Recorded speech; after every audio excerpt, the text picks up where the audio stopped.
হেফখানা আমরা হ্যাপি শেষ করছি, কারণ হ্যাপি শেষ করে আলিয়ার লাইনে ঢুকছি, এই জন্য আর কি আমরা ক্লাস 9 নিলাম। আরো 14 সালে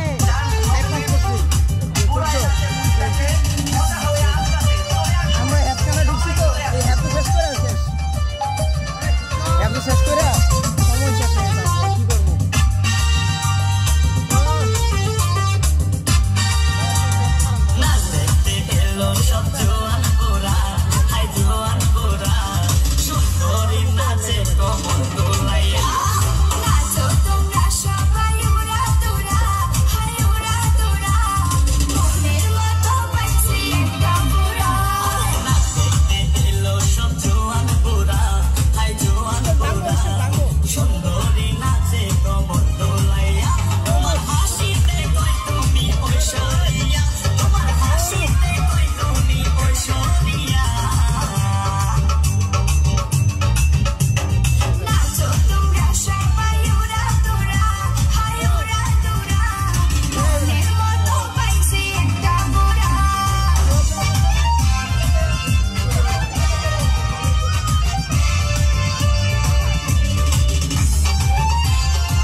শেষ হোক, এই শেষ, কোন